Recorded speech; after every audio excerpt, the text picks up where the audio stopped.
नमस्कार। मेरे YouTube channel career growth में आपका स्वागत है। आज मैं आपके लिए लेकर आया हूँ रिसर्च एप्टीट्यूड यूनिट नंबर 2 का सेकंड पार्ट। अभी हम प्रीवियस ईयर के क्वेश्चंस को सॉल्व कर रहे हैं। पिछले भाग में आपने 35 क्वेश्चंस इस यूनिट के देखे। आज हम यूनिट 2 का पार्ट 2 सॉल्व करेंगे।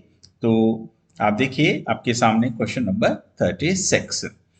Research design that needs to collect factual information on a continuing basis is classified।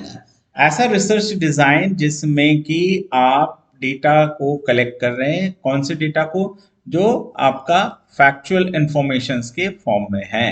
तो फैक्चुअल इंफॉर्मेशंस के फॉर्म में है ना, ये आपका factual information on A continuing basis is, तो इस टाइप के उसको हम क्या कहते हैं, लॉन्गिट्यूडिनल स्टडी डिजाइन। आप देखिए प्री एंड पोस्ट तो हो ही नहीं रहा क्योंकि कंटिन्यूअस में है, क्रॉस सेक्शनल होगा नहीं, डबल कंट्रोल स्टडी क्योंकि कंटिन्यूअस एक ही बार है, तो सीधा सीधा स्ट्रेट फॉरवर्ड है कि ये आपका कौन सा कहलाएगा, लॉन्गिट्यूडिनल स्टडी डिजाइन। फिर आता क्वेश्चन नंबर 37।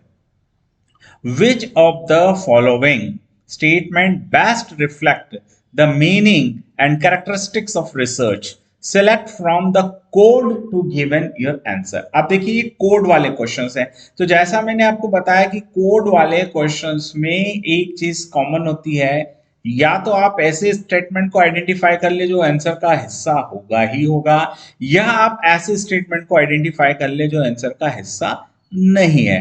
तो ऐसी कंडीशन में आपको आंसर तक पहुंच पाना बहुत सिंपल होगा। तो आप देखिए पहला क्या है, research means challenging the status को, है ना। रिसर्च का मतलब है कि यथास्थिति अभी जो है उसको चैलेंज करना। Research is an endeavour to collect facts and information. Yes, research में मतलब एंडेवर है, एक कहना चाहिए साहसिक प्रयास, एक घटना है, एक कार्य है जिसमें आप क्या करते हैं, कलेक्ट फैक्ट एंड इंफॉर्मेशन। मतलब दो तो आपका होना ही होना चाहिए। तो आप देखो कि आपके पास दो जो है वो इसमें नहीं है, मतलब ये आपका आंसर नहीं होगा, ये आपका आंसर नहीं होगा। अब आप देखें यहाँ पर 4 और 5 आ रहा है, यहाँ 2 और 3 आ रहा है, मतलब 4, 5 और 2 और 3 से ज्यादा डिसाइडिंग फैक्टर या तो आप इसमें से देख लो ये रहना चाहिए या एक रहना चाहिए, ये लड़ाई है अब आपकी। तो चौथा क्या कह रहा है, research means proving one's assertion and beliefs. अरे भाई ऐसा थोड़ी ना होता, आप कुछ भी सोच लोगे, कुछ भी एसर्शन कर लोगे, आपके कुछ भी विश्वास होंगे और आप उसको प्रूव कर दो, रिसर्च हो गया? नहीं नहीं नहीं, चौथा हो ही नहीं सकता। इसका मतलब कि ये आपका आंसर नहीं है। तो ये आपका करेक्ट आंसर 1 to 1 आ गया। रिसर्च मीन्स चैलेंजिंग द, सही बात है। थर्ड क्या, research is the synthesis of deductive and inductive, दोनों प्रोसेस आ गई क्योंकि क्वालिटेटिव और आपका क्वांटिटेटिव दो टाइप के आप करते हो ना रिसर्च, तो इंडक्टिव और डिडक्टिव दोनों चीजें आ गई, तो ये करेक्ट आंसर हो गया। The paradigm of research which focuses on the development of professional expertise of the researchers practitioner is called, no, pure research तो है ही नहीं है, अप्लाइड भी नहीं है, क्वालिटेटिव भी नहीं है, एक्शन रिसर्च है। तो करेक्ट आंसर हो गया आपका एक्शन रिसर्च। फिर आता है आपका क्वेश्चन नंबर 39। अगेन ये कोड वाला मैच द कॉलम टाइप का क्वेश्चन है। तो आप देखो आपके सामने क्या है, इधर 4 है और इधर 5 है।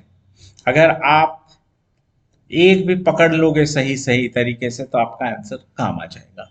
तो आप पहले ए से शुरुआत करें, एक्सपेरिमेंटल मेथड में।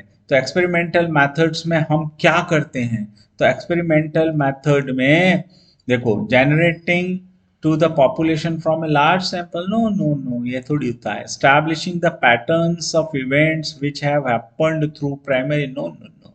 Studying shared behavior of patterns, no. Establishing cause and effect through control, yes. Experimental method, experimental research में थी था, controlled environments में आप जो है डिपेंडेंट और इंडिपेंडेंट वेरिएबल्स में रिलेशन स्टैब्लिश करते हो, कंट्रोल्ड एनवायरमेंट्स में। तो ए का 4, तो आप देखो ए का 4, ओ लो, आपका तो आंसर यही करेक्ट मिल गया। आप देखो ए का 4 एक ही में है ना। अब आप देखो बी का पांचवा होगा कि नहीं, तो देख लेते हैं। एक्स पोस्ट फैक्टो मेथड में क्या करते हैं, पांचवा बोल रहा है probing the casual factors from the observe, yes correct. फिर सी में क्या बता रहा है, ये सेकंड हिस्टोरिकल मेथड। तो हिस्टोरिकल मेथड्स में क्या है, जो इवेंट्स पास्ट में हैपन है ना थ्रू प्राइमरी एंड सेकेंडरी, वो पैटर्न जो हो चुकी है, हैपन मतलब जो हो चुकी घटना है, वही तो हिस्टोरिकल मेथड्स है। और एंथोग्राफिक मेथड, तो एंथोग्राफिक आपका थर्ड आपका आ जाएगा स्टडिंग एंड बिहेवियर पैटर्न्स, तो आपका करेक्ट आंसर है ये 39। 40 अगेन 40 भी इसी टाइप का एक क्वेश्चन है, यहाँ पर आपको आइडेंटिफाई करना है कि करेक्ट क्या हो सकता है। थीसिस या डिसर्टेशन, तो थीसिस या dissertation based on free wheeling of the ideas, no. Target oriented group based reflection, no. है ना। थीसिस का क्या मीनिंग है हमको ये देखना है ना। तो आप देखो कि थीसिस या डिसर्टेशन पांच है, आपको यहाँ पे आइडेंटिफाई करना है कि एक ऐसा पकड़ोगे जिससे आपको पता चल जाए। तो आप देखो कि बी क्या है, रिसर्च पेपर है ना। अब रिसर्च पेपर का मतलब क्या है, target oriented group based reflection, no. अभी देखते हैं, बहुत कॉम्प्लिकेटेड है ये। वर्कशॉप, तो वर्कशॉप का मतलब, तो वर्कशॉप का मतलब क्या है, reflective deliberations based on specific themes. ये तो है यार। फिर एक और देख लेते हैं, सेमिनार। तो सेमिनार का presentation on A summary of research done, माना समरी, तो समरी देखो ना, तो थीसिस में समरी आ रही है ना डेजर्टेशन आ रहा, नहीं मतलब ये प्रेजेंटेशन ऑफ ए समरी जिसमें भी है वो तो आपका होगा ही नहीं। समरी आपका देखो यहाँ आ रहा ना 4 नंबर, ये नहीं हो सकता, ये आ रहा ये भी नहीं हो सकता। अब आपका बी और डी में से ही कोई आंसर है। तो अब आप देखो कि बी और डी में से, तो अब बी अगर हम ए में डी लाते हैं तो थीसिस और डेजर्टेशन, नहीं नहीं नहीं, डेलिब्रेशन ऑफ स्पेसिफिक थीम्स ये नहीं होता है, ये तो वर्कशॉप होती है जो एक विशेष उद्देश्य से पूरी की जाती है, तो वर्कशॉप को मिला दो आप, ये सही है, कार्यशाला जिसको हम बोलते हैं। अब अगर हमने इसको मिला दिया तो अब हमारे पास सी में तीन, ओ सी में तीन एक ही जगह है, ओ, ये हमारा आंसर। तो अब आप देखो thesis dissertation based on free wheeling of idea, बिल्कुल correct. Research paper target oriented group based reflection, ठीक है। और सेमिनार, तो सेमिनार सिस्टमेटिक प्रिस्क्राइब्ड फॉर्मेट होता है सेमिनार का, ये आपका है ना। क्वेश्चन नंबर कौन सा हुआ, 40। अब आपके पास आ रहा है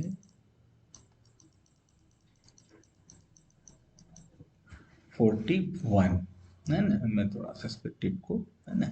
अगेन 41 भी आपका सी टाइप का है, बहुत इस यूनिट में क्वेश्चन ऐसे ही आते हैं, ध्यान रखें।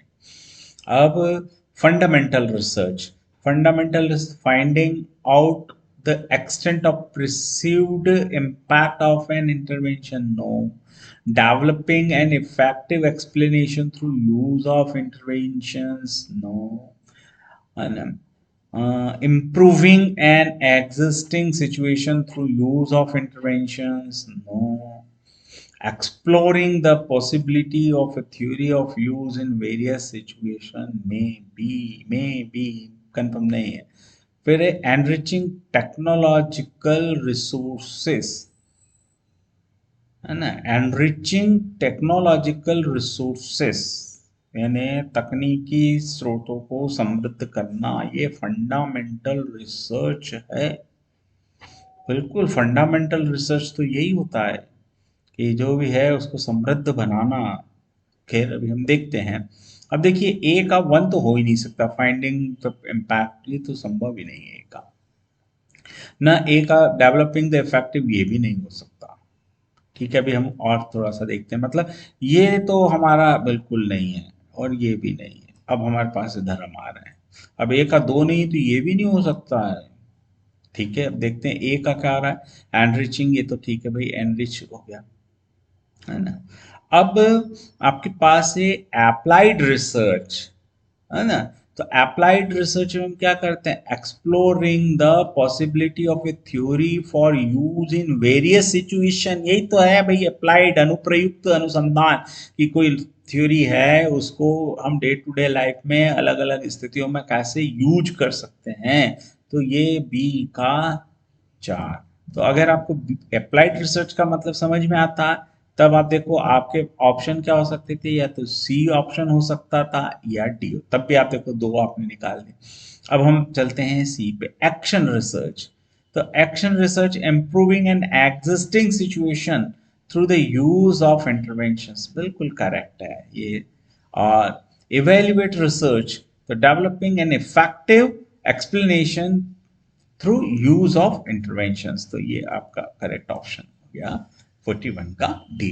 तो इस टाइप के क्वेश्चंस में आपको हमेशा करना क्या है कि ए बी सी डी, आप एकदम 100% जिस पे श्योर है पहले उसको आप फाइंड आउट कर लें, उसके बाद उससे मैच कराएं बाकी को, और जहां भी थोड़ा सा आपको कंफर्म होता है तो वो आपका आंसर है।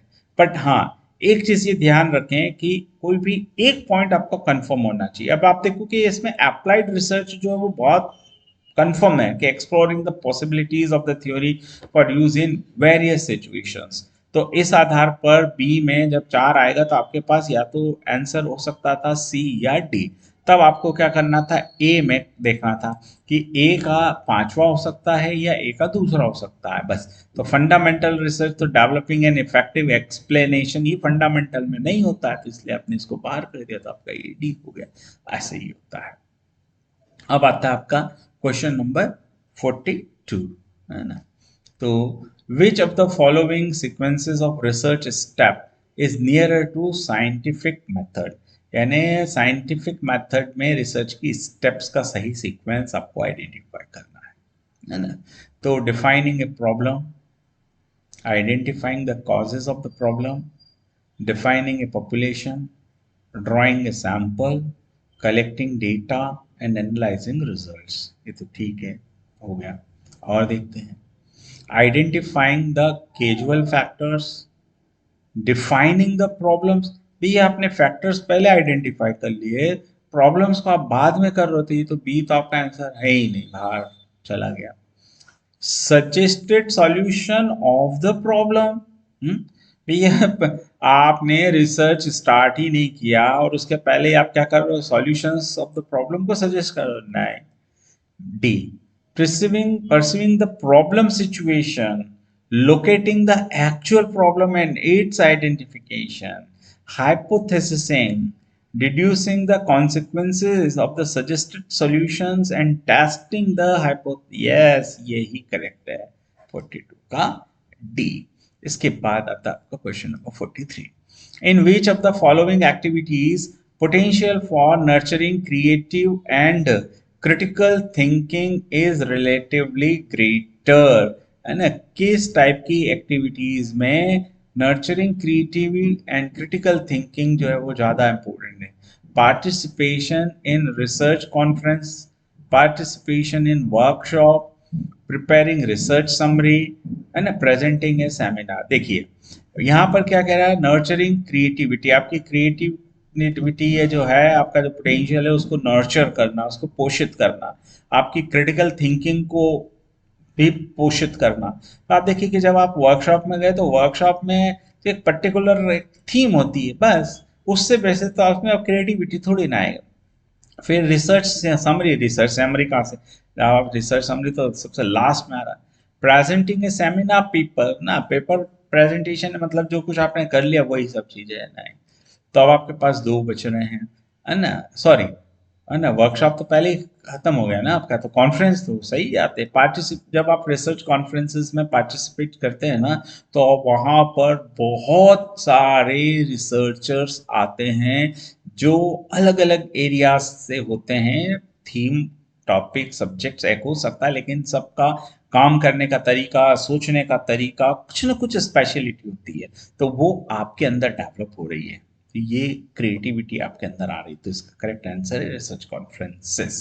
44, the problem of research ethics is concerned with which aspect of research activity? Research ethics यानी शोध नीति में किससे आप कंसर्न रखते हैं? Defining the population of research, evidence based research reporting, following the prescribed format of thesis, data analysis through qualitative, भैया data analysis का क्या काम है यहाँ? Auto following the prescribe format of, उसमें एथिक्स थोड़ी, वो तो आपका प्रोसीजर है भैया। एथिक्स यानी नीति, मतलब कि जो कोड ऑफ कंडक्ट की बिल्कुल against. Evidence based research reporting, ठीक है, होना चाहिए एविडेंस। लेकिन सबसे बड़ी चीज क्या है? Defining the population of research. आप जहां से डेटा कलेक्शन करोगे उस पॉपुलेशन को डिफाइन करना, ये सबसे बड़ा एथिक्स में सबसे बड़ा रोल, क्रूशियल रोल प्ले करता है। तो ये आपका करेक्ट आंसर हो गया ए। फिर आता 45, in finalizing a thesis writing format which of the following would form part of supplementary pages, यानी इनमें से सप्लीमेंट्री पेजेस कौन सा है? अभी टेबल ऑफ कंटेंट, ये तो आपके थीसिस आर्टिकल्स में आपको ऑलरेडी बता रखा है, ये तो आपका महत्वपूर्ण भाग है। कंक्लूजन ऑफ द स्टडी, ये भी आपका महत्वपूर्ण भाग है। अब टेबल ऑफ कंटेंट्स आ गए तो लिस्ट ऑफ टेबल्स, ये तो स्टार्ट में ही आपको देना है, ठीक है। तो बच्चा क्या आपका बिब्लियोग्राफी एंड अपेंडिसेस, तो ये आपका सप्लीमेंट्री पेजेस है जिसमें आप क्या बताते हो, परिशिष्ट जो और बिब्लियोग्राफी, ये सबसे लास्ट में आपकी रिपोर्ट्स थीसिस या डिसर्टेशन में होती है। तो ये करेक्ट आंसर है। Which of the following is susceptible to the issue of research ethics? Research ethics यानी शोध नीति से संबंधित क्या है ना? फॉल्टी रिसर्च डिजाइन, इसका रिसर्च एथिक्स, आपका रिसर्च ही खराब हो जाएगा, इसका एथिक्स से कोई लेना देना नहीं। चॉइस ऑफ सैम्पलिंग टेक्निक्स, इसका कोई वो नहीं, क्योंकि सैंपल आपका रिसर्च आपको क्वालिटेटिव है क्वांटिटेटिव है, उसके अकॉर्डिंगली आप सैम्पलिंग टेक्निक्स करोगे, तो उसमें एथिक्स का कोई रोल नहीं है ना। रिपोर्टिंग ऑफ रिसर्च फाइंडिंग्स, बिल्कुल रिसर्च के जो फाइंडिंग्स है तो वो आपके कोड ऑफ कंडक्ट का बहुत महत्वपूर्ण है। आप गलत तरीके से रिपोर्टिंग नहीं करोगे, किसी को ह्यूमिलेट नहीं करोगे, किसी को टारगेट नहीं करोगे। फिर inaccurate application of statistical techniques, ये तो गलत, ये तो आपका उसके रिसर्च की जो प्रोसीजर है उसका हिस्सा है। तो करेक्ट आंसर इसका सी, रिपोर्टिंग ऑफ रिसर्च फाइंडिंग्स। अब आता है आपका क्वेश्चन नंबर 47।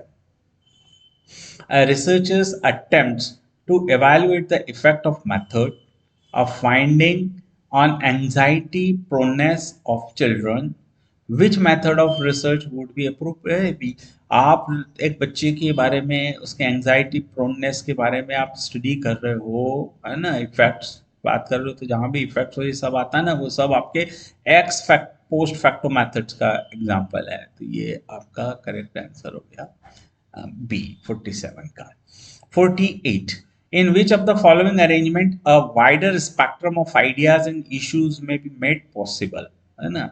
और किस टाइप में wider spectrum of ideas and issues होते हैं? जस्ट अभी एक क्वेश्चन गया है, अभी देखो कि क्रिटिकल थिंकिंग और उस पर ग्रेटर कहाँ आता है। देखो वर्कशॉप मोड तो फिक्स है, एक थीम है, सिंपोजियम भी फिक्स होता है, रिसर्च आर्टिकल में ऐसा कुछ वो होता नहीं। तो कॉन्फ्रेंसेस जो होती है ना, वो आइडियाज को बहुत वाइडर स्पेक्ट्रम में ले जाती है। तो 48 का B. 49, which of the following research type focuses on ameliorating the prevailing situation? इसमें से रिसर्च का कौन सा प्रकार जो है वो एमिलियोटिंग द प्रिविलिंग सिचुएशन को फोकस करता है? तो एक्शन रिसर्च, क्रियात्मक अनुसंधान, ये स्केल पर फोकस करता है। 49 के बाद 50, in which of the following research the researchers attempt to trace an effect? अब भी गया ये क्वेश्चन कि जहां भी इफेक्ट वर्ड आ जाए पहला फोकस बनाओ एक्स पोस्ट फैक्टो रिसर्च पर, तो इसका करेक्ट आंसर है एक्स पोस्ट फैक्टो। ये आप इफेक्ट वर्ड समझ लो कि इफेक्ट मतलब आप इफेक्ट को स्टडी कर रहे हो तो बाद में क्या हुआ, एक्स पोस्ट फैक्टो रिसर्च है वो। 51 है ना, देखो, in which of the following reporting format is formally prescribed?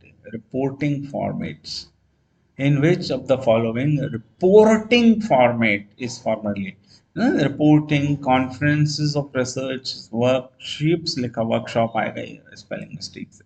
Of seminar, symposia, doctoral level thesis में आप रिपोर्टिंग फॉर्मेट्स करते हैं। 51 का ए।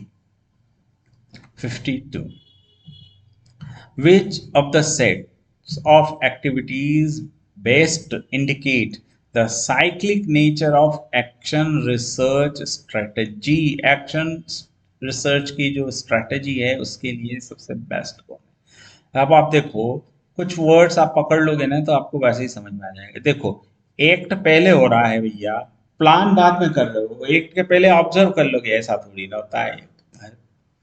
एक्ट और उसके बाद प्लानिंग, ऐसा कहीं होता है क्या? प्लान करोगे उसके बाद एक्ट होगा, ठीक है। यहाँ पे प्लान एक्ट, लेकिन ये तो रिफ्लेक्ट ही पहले कर दिया भैया, ऐसा थोड़ी ना होगा। रिफ्लेक्ट तो बाद में आएगा। तो पहले आप प्लान करोगे, फिर एक्शन करोगे, फिर ऑब्जर्व करोगे, फिर रिफ्लेक्ट करोगे। तो करेक्ट आंसर आपका B is the correct answer. Now 53, which sequence of research step is logical in the list given below? Problem formulation, ठीक है, analysis development of research design, hypothesis making, collection of data, arriving the generalisation and conclusion. तो एक चीज तो सही है, देखो problem formulations तो होगा ही होगा पहले, बिना प्रॉब्लम फॉर्मुलेशंस के तो होना नहीं। अब आप देखो प्रॉब्लम फॉर्मुलेशन यहाँ बीच में चला गया, ऐसा थोड़ी, तो ये तुम तो बाहर हो जाओ। प्रॉब्लम फॉर्मुलेशन, हाँ तुम अंदर रह सकते हो, प्रॉब्लम फॉर्मुलेशन तुम भी अंदर रह सकते हो। तो अब आप देखो एक, दो और ये तीन बचे। अब आप देखो कंक्लूजन यहाँ लास्ट में ही आता है, कंक्लूजन लास्ट में ही आ रहा है, इसका मतलब तुम दो अंदर हो। और यहाँ तो क्या हो रहा है आपका, कलेक्ट प्रॉब्लम फॉर्मुलेशन होगा, deciding about the sample tools, formulation of hypothesis, collection and interpretation of research evidence, बाद में कलेक्शन करोगे, डी भी आपका बाहर होगा। अब आपके पास बच कौन रहा है, ए और सी, इन्हीं में से आपका कोई आंसर है। अब हम देखते हैं ए में क्या कह रहा है। प्रॉब्लम फॉर्मुलेशन के बाद आप एनालिसिस कर रहे हो, ऐसे कहाँ से होगा भैया? प्रॉब्लम फॉर्मुलेशन करोगे, आप एक हाइपोथेसिस बनाओगे इस प्रॉब्लम्स को लेके, फिर आप डेवलपमेंट करोगे रिसर्च डिजाइन का, फिर डिजाइन करने के बाद डेटा, डेटा एनालिसिस, करेक्ट। तो सी इज द करेक्ट आंसर 53 का सी। 54, the principal of school conducts an interview session of teachers and students with the view to explore the possibilities of their enhanced participation in school program. This endeavor may be related to which type of research? Evaluations तो हो नहीं रहा है, participations की बात कर रहे हैं, और वो भी कहाँ, स्कूल के प्रोग्राम्स में, both teachers and students. Applied research तो है ही नहीं, फंडामेंटल रिसर्च है ही नहीं, इवेल्युएशन कहाँ से, हो ही नहीं रहा। Action research, correct answer is action research. इस टाइप का रिसर्च एक्शन रिसर्च, क्योंकि एक्टिव पार्टिसिपेशन यहाँ पर है। अब आते हैं हम 55। अगेन 55 में आप देखिए, इधर चार है ए बी सी डी, इधर है चार, आपको इनको मैच करना है। आप किसी एक को पकड़ पाएंगे तो आपका काम हो जाएगा। एक्सपेरिमेंटल मेथड, एक्सपेरिमेंटल मेथड में primary secondary resources, questionnaire, standardised test, standardised test, typical characteristic test. Experimental method है तो एक्सपेरिमेंटल मेथड तो बिना टेस्ट के कुछ हो सकता है क्या, ये हमें चेक करना है, ठीक है। तो हमारे पास एक्सपेरिमेंट में क्वेश्चनियर भी है, स्टैंडर्डाइज्ड टेस्ट भी है। फिर देखते हैं हम, अब देखें एक आ रहा है आपका हिस्टोरिकल मेथड। तो हिस्टोरिकल मेथड में हम क्या करते हैं, तो आप देखो कि हिस्टोरिकल मेथड है आपका, एक आ रहा है एक्स पोस्ट फैक्टो मेथड, है ना। तो एक्स पोस्ट फैक्टो मेथड में आप, रिसर्च मेथड है, डाटा कलेक्शन की टूल्स हैं ये, है ना। तो आपका फिर सी क्या आ रहा है, डिस्क्रिप्टिव सर्वे मेथड। तो डिस्क्रिप्टिव सर्वे मेथड में आप किस तरीके से डेटा कलेक्शन करोगे, तो डिस्क्रिप्टिव, तो डिस्क्रिप्टिव में तो प्राइमरी और सेकेंडरी दोनों ही टाइप के डेटा की जरूरत पड़ती है। तभी जाके डिस्क्रिप्टिव मेथड अप्लाई होती रिसर्च में। तो आप देखो कि अगर हम सी में 1 को लेते हैं, सॉरी, हाँ 1 को लेते हैं, तो सी में 1 तो खाली एक ही जगह है। अब हम ये चेक करते हैं कि डी इसके अनुसार क्या आना चाहिए, 4 नंबर। तो हिस्टोरिकल मेथड में टिपिकल कैरेक्टरिस्टिक टेस्ट, बिल्कुल जो अभी तक होते आए हैं, एक प्रारूप बना हुआ है, निश्चित टेस्ट लगे हैं, उन्हीं को आप लगाएंगे, वो हिस्टोरिकल हो गया, चलो इसको मिला दिया। अब आप देखते हैं कि ए में, तो ए में आपके पास क्या आ रहा है, 2, यानी ए एक्सपेरिमेंटल मेथड में क्वेश्चन या प्रायोगिक में क्वेश्चन या प्रश्नावली होती। और फिर अगर एक्स पोस्ट फैक्टो मेथड, प्रभाव इफेक्ट्स क्या हुए, है ना, तो इफेक्ट को स्टडी करना है तो एक स्टैंडर्ड प्रोसेस से आपको गुजरना पड़ेगा, स्टैंडर्डाइज टेस्ट यूज करना होगा। बी का 3, करेक्ट आंसर 55 का बी। तो इस तरीके से आपको थोड़ा सा विश्लेषण करना पड़ता है। 56, the issue of research ethics may be considered, है ना, pertinent eight which stage of research, यानी शोध नीति रिसर्च के किस चरण में, किस स्टेज पर ये इशू सामने आता है ना, किस पे आता है, इस टाइप का क्वेश्चन पहले भी आ गया। Eight the stage of problem formulation, ना ना, प्रॉब्लम फार्मुलेशन में तो कोई एथिक्स वाली बात ही नहीं आती है। At the stage of defining the population of research quite possible है। At the stage of data collection and interpretation, at the stage of reporting the findings. अब देखिए तीनों पॉसिबिलिटीज हैं पॉपुलेशन में भी। अगर मान लीजिए ये दो नहीं होते ना तो ये हम लगाते, ये दो नहीं होते तो ये लगाते। अब है तीनों हैं तो पावरफुल कौन है, तो रिसर्च एथिक्स में सबसे, इन तीनों, ये तीनों रिसर्च एथिक्स का हिस्सा है, ध्यान रख लीजिए। लेकिन हमें, मतलब इन तीनों में अगर किसी एक को चुनना हो तो फिर हमको यही चुनना होगा, eight the stage of reporting the findings, क्योंकि जो हम फाइंडिंग्स करेंगे ना वो हमारी एथिकल फाइंडिंग्स, एथिकल रिपोर्टिंग्स होना चाहिए। वो अगर नॉन एथिकल है तो हमारे रिसर्च का कोई मतलब नहीं रह जाता।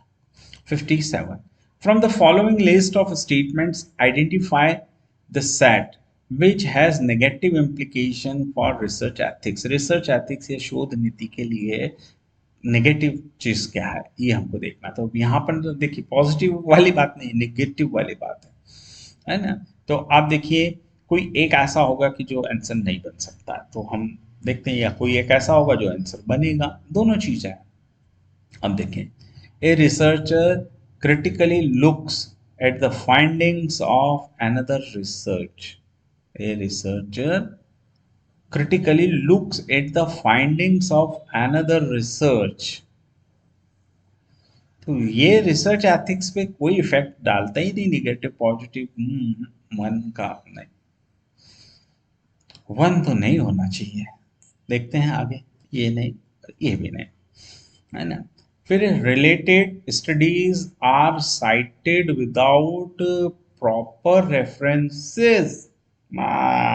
Related studies are cited without proper references. आपने बिना प्रॉपर रेफरेंस दिए तो आपने तो क्राइम किया है, कोड ऑफ कंडक्ट के अगेंस्ट है, तो ये तो होना ही चाहिए। तो 2 नंबर आपका इसमें भी है, इसमें भी है, इसमें भी है। और आप देखो कि 1 नंबर तो होना ही नहीं था ना, तो ये तो पहले ही आपका बाहर हो गए थे, तो ये पहले बाहर हो गया, ये पहले बाहर हो गया, अब ये 2 नंबर आपका है। अब तीसरा जो है वो डिसाइडिंग आ रहा है आपका।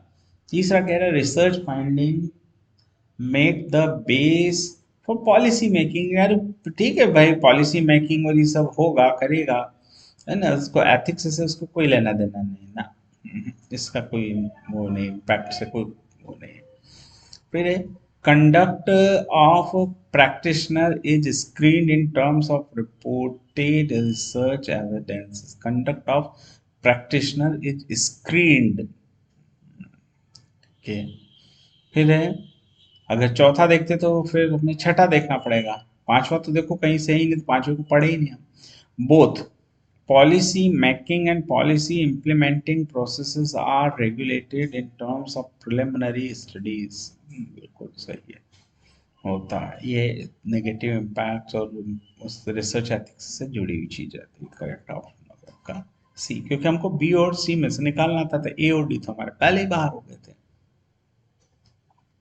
58 है ना, the format of thesis writing is the same as in preparation of research paper. नहीं, थीसिस की बात कर रही, राइटिंग ए सेमिनार प्रेजेंटेशन अलग हो गया, रिसर्च डेजर्टेशन। हाँ, डेजर्टेशन एक विस्तारित है ना, थीसिस भी विस्तारित है। प्रेजेंटिंग ए वर्कशॉप कॉन्फ्रेंस, कॉन्फ्रेंस पेपर का थीसिस राइटिंग से क्या लेना देना, तो ये भी नहीं है, ये भी नहीं है, ये भी नहीं है, तो सीधा सीधा स्ट्रेट फॉरवर्ड है, तो है ना। तो 58 का आंसर है सी। 59. A researcher intends to explore the effect of possible factors for the organization of effective midday meal interventions. Which research method will be most appropriate for? देखो, मध्याह्न भोजन योजना के प्रभाव के बारे में बात की जा रही है। अब आप देखो, मैं ये तीसरी बार क्वेश्चन आया है, आई थिंक तीसरी नहीं बल्कि चौथी बार, एक्सप्लोर द इफेक्ट। और जब भी इफेक्ट की बात आती तो मैंने आपको क्या कहा है, x post facto method, correct answer x post facto method, मध्याह्न भोजन योजना प्रभाव। आप इसको पकड़, 99% आपका क्वेश्चन सही हो जाएगा इसमें, इफेक्ट वाले में, है ना। 60 है ना आपका, 60. Which of the following is an initial mandatory requirement for pursuing research? Research के लिए initial level पे क्या mandatory है? Developing a research design, formulating a research question, data analysis, analysis, और ये सब तो भैया बाद में आएंगे, क्वेश्चन ईयर और ये सब। जब तक आप रिसर्च की डिजाइन ही नहीं करोगे तो रिसर्च चालू कहाँ से होगा। तो इनिशियल मैंडेटरी रिक्वायरमेंट्स तो आपको रिसर्च डिजाइन है। और हाँ, अगर इसमें रिसर्च प्रॉब्लम आती ना तो वो पहले आ जाता, और हमको इनमें से निकालना था research design. 61. In a research on the effect of child learning practices on stress proneness of children in completing school projects, the hypothesis formulated is that children rearing practices do influence stress proneness. At the data analysis stage, a null hypothesis is advanced to find out the tenability of the research hypothesis on the basis of the evidence. And the null hypothesis is rejected at 0.01 level of significance, 10% level पर 0.01, इसको हम percentage में convert करते हैं, तो 1% significance level, अलग अलग significant level होते हैं ये, तो ये हमारे यहाँ पर ये 10% सिग्निफिकेंट लेवल पर है ना। What 0.01 sorry, what decision may be warranted in respect to the research hypothesis. आपका जो नल हाइपोथेसिस वो इस परसेंटेज पे रिजेक्ट हुआ है। The research hypothesis will also be rejected. नहीं, the research hypothesis will be accepted. Both the research hypothesis and the null hypothesis rejected, दोनों reject नहीं होंगे। No decision can be taken in respect of the research decision, तो भाई आपका significant level है ना यहाँ पर। इसके बारे में मैं बहुत जल्दी 2-1 दिन के अंदर एक वीडियो बनाने वाला हूँ, सिग्निफिकेंट लेवल और इनके नल हाइपोथेसिस के बारे में। तो उसका करेक्ट आंसर होगा हाइपोथेसिस विल बी एक्सेप्टेड। अब क्यों होगा ये मैं अगले वीडियो में आपको बताऊंगा, ध्यान रखें, है ना। 62.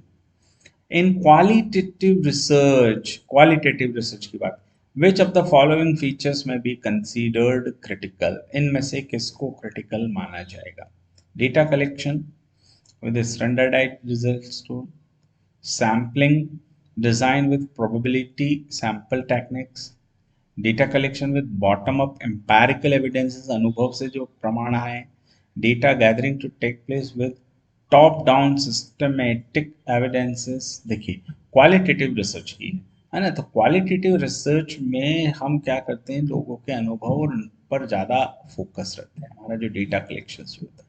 तो bottom up empirical evidences, sorry, correct answer is C. 63 again ethical issues पर है।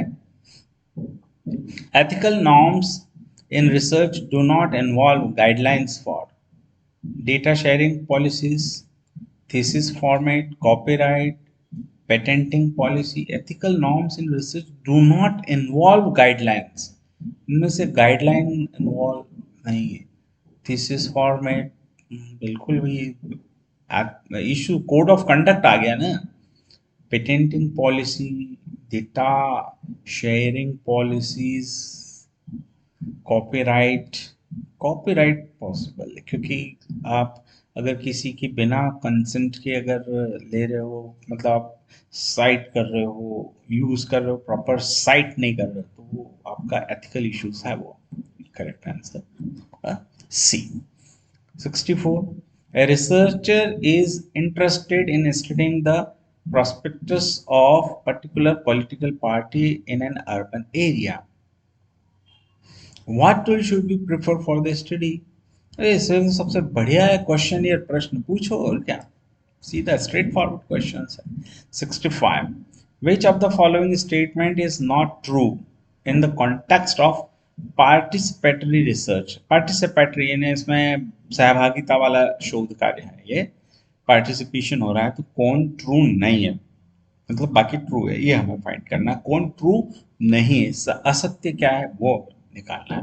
देखो, its sole purpose is production of knowledge, होता ही है, ये तो सही है। It recognise knowledge is power, बिल्कुल सही है। It emphasis on people as experts, it is a collective process of inquiry, inquiry थोड़ी ना होता है, तो करेक्ट है, ये तो होना ही चाहिए। तो करेक्ट आंसर हमारा ये नॉट में है, तो इसलिए आंसर करेक्ट है। अब आते हैं हमारे क्वेश्चन नंबर 66। अगेन आप देखो सेट ऑफ कोड है ना, 4 स्टेटमेंट्स आपको दे रखे हैं। Out of this 4 statements you have to find out the answer.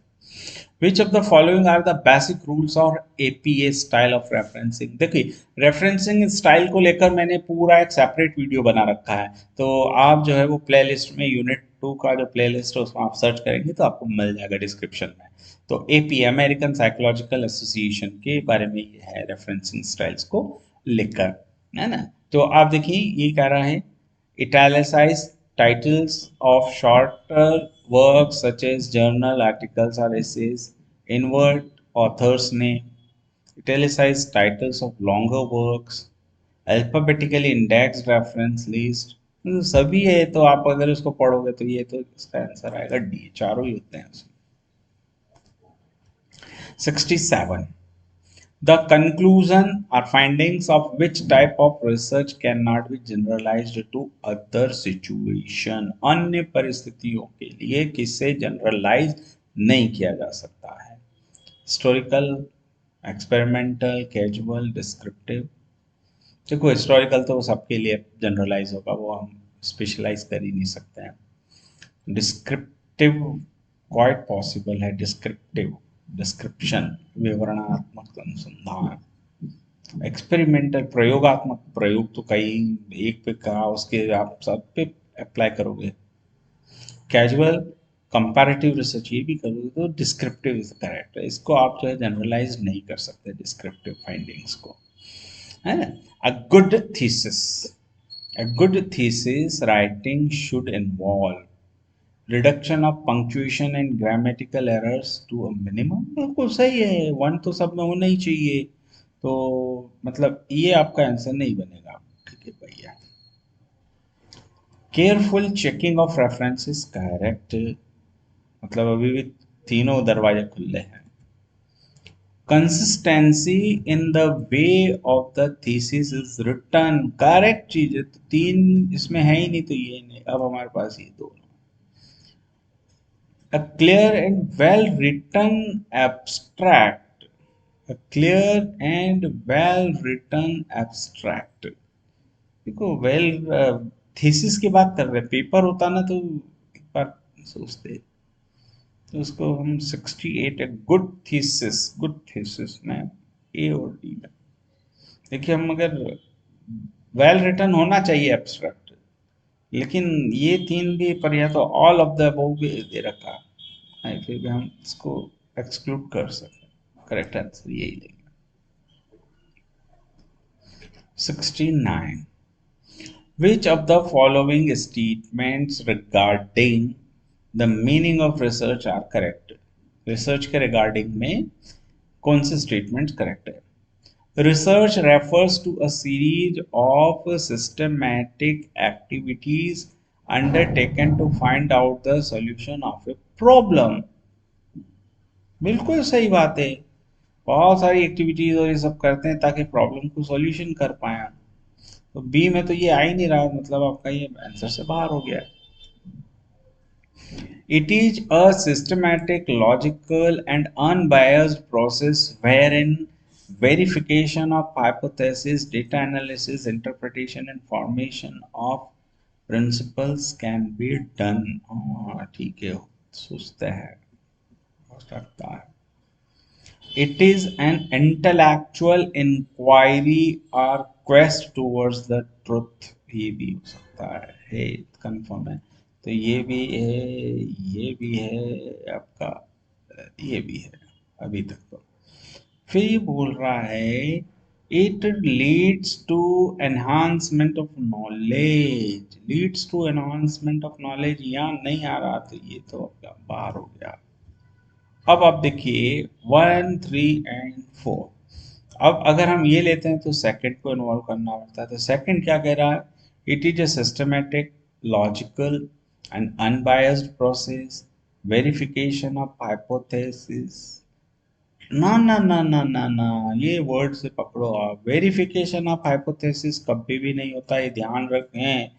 Testing of hypothesis होता है, वेरिफिकेशन और टेस्टिंग में बड़ा अंतर है, ध्यान रख लें। रिसर्च का उद्देश्य कभी भी हाइपोथेसिस को वेरीफाइड करना नहीं होता है। हाइपोथेसिस को हम टेस्ट कर सकते हैं। तो after testing either we will accept the hypothesis और we will reject the hypothesis. We are not the person who verify the hypothesis. तो दो तो आंसर नहीं होगा, तो दो नहीं होगा मतलब ये आपका भार हो गया, तो आपका करेक्ट आंसर हो गया सी। 16, 17। Which of the following steps are required to design a questionnaire? Questionnaire को डिजाइन करने में क्या क्या चाहिए? Writing primary and secondary aims of the study, review the current literature, prepare a draft of questionnaire, revision of the draft। देखिए review तो जरूरी है, बिना रिव्यू के तो काम चलेगा नहीं। तो ये तो आपका इसमें नहीं आ रहा, तो आपका ये बाहर हो गया। अब जब इसको आप बाहर करोगे तो 1 भी बाहर हो रहा और 4 भी बाहर हो रहा। अब हम देखते हैं 1 और 4 में क्या स्थिति है। 1 और 4 में किसको बाहर किया जा सकता है? Writing primary and secondary AIIMS of the study, प्राथमिक उद्देश्य क्या है, द्वितीयक उद्देश्य क्या है, ठीक है लिख लिया। इसका क्वेश्चनियर से क्या लेना देना? क्वेश्चनियर बनाने के लिए तो आपको उसका लिटरेचर रिव्यू करना पड़ेगा, उसके बाद आपको ड्राफ्ट करना पड़ेगा, ड्राफ्ट तैयार करने के बाद उसका रिवीजन करना पड़ेगा। तो रिवीजन ऑफ द ड्राफ्ट तो होगा ही होगा आंसर का हिस्सा। तो इसमें रिवीजन ऑफ ड्राफ्ट कहाँ आ रहा है? नहीं आ रहा ना, तो ये बाहर हो जाएगा। तो आप देखो यहाँ से एक नंबर यहाँ से भी बाहर हो रहा है, एक नंबर यहाँ से बाहर हो रहा है, मतलब एक नंबर है ही नहीं हिस्सा। तो एक नंबर हिस्सा नहीं है तो ये भी हिस्सा नहीं होगा। तो इसका मतलब करेक्ट आंसर है 2, 3, 4। Review, prepare the draft and revision the draft. तो आई थिंक कि आपको बहुत अच्छे से समझ में आ रहा होगा, मैं तो ऐसा ही मान के चलता हूँ। तो मिलते हैं नेक्स्ट वीडियो में।